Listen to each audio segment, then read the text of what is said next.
ದೇವ್ರು ನನಗೆ ಕೊಟ್ಟಿರೋದು ಭಿಕ್ಷೆ ನಿನಗಪ್ಪ ಇದು ಪುಟ, ನೀನ್ ತಿಂದು ಚೆನ್ನಾಗಿರುವಂತ ದೇವ್ರು ಏನ್ ಮಾಡಿದ್ದಾರೆ? ದೇವ್ರು ನಮ್ಗೆ ಬೀಜ ಬಿಡುವ ಹಣ್ಣಿನ ಮರಗಳನ್ನು ಕೊಟ್ಟಿರೋದು ನಮಗೆ. ಮತ್ತೆ ನಾವಿದನ್ನು ತೆಗೆದುಕೊಂಡು ಹೋಗಿ ಯಾರು ಕೊಡ್ತಾ ಇದ್ದೀವಿ? ಬೀಜ ಬಿಡುವ ಹಣ್ಣಿನ ಮರಗಳನ್ನು ಹುಟ್ಟಿಸಿದ್ದು ದೇವರು. ನನ್ನ ಮಕ್ಕಳು ತಿಂದು ಬ್ಲಡ್ ರೋಗದಲ್ಲಿದೆಯಪ್ಪ, ರೋಗದಲ್ಲಿದೆಯಾ? ರಕ್ತ ದೇಹದಲ್ಲಿರೋ ಬ್ಲಡ್ ಎಲ್ಲ ಖಾಲಿ ಆಗ್ಬಿಟ್ಟಿದೆ. ಕುಡಿದು ಕುಡಿದು ಕುಡಿದು ವ್ಯಭಿಚಾರ ಮಾಡಿ ಮಾಡಿ ಮಾಡಿ ರಕ್ತ ಎಲ್ಲ ಹಾಳು ಮಾಡಿಕೊಂಡು, ಬಿಳಿ ರಕ್ತಗಳ ಎಲ್ಲ ಕಣಗಳೆಲ್ಲ ಲೋ ಮಾಡಿಕೊಂಡು, ಹಣ್ಣು ತಿನ್ನಪ್ಪ, ನಿನಗೋಸ್ಕರ ಹಣ್ಣು ಕೊಟ್ಟಿರೋದು. ಕಿವಿ ಹಣ್ಣು ಅಂತ ಇರುತ್ತೆ ಬೇರೆ, ವೈಟ್ ಬ್ಲಡ್ ಖಾಲಿ ಆಗೋದಾಗ ಅದನ್ನು ತಿನ್ನಬೇಕು ಬೇರೆ.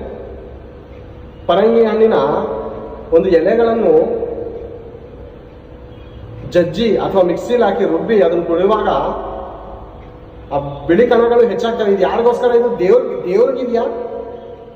ದೊಡ್ಡ ರೋಗ ನಿಮಗಿದೆಯಾ ನಮಗಿದೆಯಾ? ಬೇರೆ ಯಾರಿಗಿದೆ? ನಮ್ಗಲ್ಲ ಇರೋದು ದೊಡ್ಡ ರೋಗ. ಯಾರಿಗೆ ಬರ್ತಾ ಇರೋದು? ಎಲ್ಲ ಮಾಡಬಾರ್ದ ದುಷ್ಟಕೃತ್ಯಗಳನ್ನು ಮಾಡಿ ದೊಡ್ಡ ರೋಗ ಬರ್ಸ್ಕೊಂಡು ಸಾಯ್ತಾ ಇರೋದು ನಾವು. ಮತ್ತೆ ಈ ಹಣ್ಣೆಲ್ಲ ತಗೋಗಿ ದೇವ್ರು ಕೊಡ್ತಾ ಇದ್ದೀವಿ ನಾವು. ಹೂವು ನಿನಗೆ ಅಮ್ಮ ಮುಡ್ಕೊಳಮ್ಮ, ತುಂಬ ಚೆನ್ನಾಗಿ ಕಾಣುತ್ತೆ, ಘಮ ಘಮ ಅಂತ ಸುವಾಸನೆ ಬರುತ್ತೆ. ಅಮ್ಮ ಹೂವು ನಿನಗೆ, ಗುಲಾಬಿ ಹೂವು ನಿನಗೆ, ಕನಕಾಂಬರ ಹೂವು ನಿನಗೆ, ಎಲ್ಲ ಹೂವು ನಿನಗಮ್ಮ, ಹಣ್ಣು ನಿನಗೆ. ಮತ್ತೆ ನೀನು ಯಾರಿಗೆ? ಹುಡುಗನಿಗೋಸ್ಕರ. ಹುಡುಗ, ನಾನು ನಿನಗೋಸ್ಕರನೇ ಹುಟ್ಟಿದ್ದೀನಿ ಕಣು, ನೀನಿಲ್ಲ ಅಂದ್ರೆ ಸತ್ತೋಗ್ತೀನಿ. ಹೌದಾ? ನಿನಗೂ ಅವನಿಗೋಸ್ಕರನೇ ಹುಟ್ಟಿದ್ಯಾ ನೀನು? ಅಲ್ಲಮ್ಮ, ದರಿದ್ರದವಳೆ.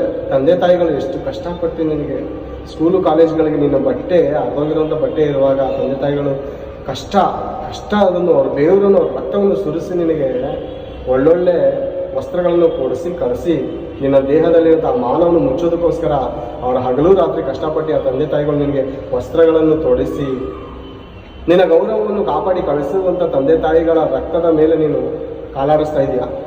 ಅವನಿಗೋಸ್ಕರನೇ ಹುಟ್ಟಿದ್ಯಾ? ಆ ಮಾತು ಹೇಳೋದಕ್ಕೆ ನಾಚಿಕೆ ಬರಲ್ಲ ನಮ್ಮ ನಿಮಗೆ. ತಡ್ಕೋ, ಮದುವೆ ಮಾಡೋವರೆಗೂ ತಡ್ಕೋ. ನಾಯಿ ಹಾಗೆ ಅಲಿಬೇಡ. ಬೀದಿಲಿರುವಂಥ ನಾಯಿಗಳು ಗಂಡು ನೋಡಿದ ತಕ್ಷಣ ನಾಯಿ ಏನ್ ಮಾಡ್ತಾವೆ? ಗಂಡು ನೋಡಿದ ತಕ್ಷಣ ಆ ಥರ ಆಡಕ್ಕೆ ಹೋಗ್ಬೇಡ. ತಡ್ಕೊ. ನಿನಗಂತ ಒಂದು ಗಂಡನನ್ನ ತಂದೆ ತಾಯಿಗಳು ಸಿದ್ಧ ಮಾಡ್ತಾರೆ. ತಡ್ಕೊ. ಬೀದಿ ನಾಯಿಗಳ ಹಾಗೆ ಸುತ್ತಾಡ್ಬೇಡಮ್ಮ. ಅಮ್ಮ, ತಂದೆ ತಾಯಿಗೆ ಗೌರವ ಕೊಟ್ಟು ಬದುಕೋಸ್ಕರ. ಪುರುಷರು ಅಷ್ಟೇ ಬೇರೆ. ಪುರುಷರನ್ನು ಏನಂದ್ರೆ ನಾಯಿಗಳ ಹಾಗೆ ತಿರುಗ್ತಾ ಇರ್ತಾರೆ ಹೆಣ್ಮಕ್ಳಿಂದ. ನಾಯಿಗಳ ಹಾಗೆ ತಂದೆ ತಾಯಿ ನನ್ನ ಮಗ ಡಾಕ್ಟರ್ ಆಗಲಿ ಇಂಜಿನಿಯರ್ ಆಗಲಿ ಅಂತ ಕಷ್ಟಪಟ್ಟು ನೀನು ಬೈಕ್ ಕೊಡಿಸಿ ಗಾಡಿ ಕೊಡಿಸಿ ನನ್ನ ಮಗ ಕಾಲೇಜ್ಗೆ ಬರ್ತಾನಂತ ಅಂದ್ಕೊಂಡ್ರೆ ನಾವು ಫಿಲಮ್ ಟಾಕೀಸ್ಕೊಳ್ಳಲ್ಲ. ಫಿಲಮ್ ಟಾಕೀಸ್ಕೊಂಡು ಶಿಲ್ಪಿ ಹೊಡ್ಕೊಂಡಿದ್ದೀವಿ ನಾವು.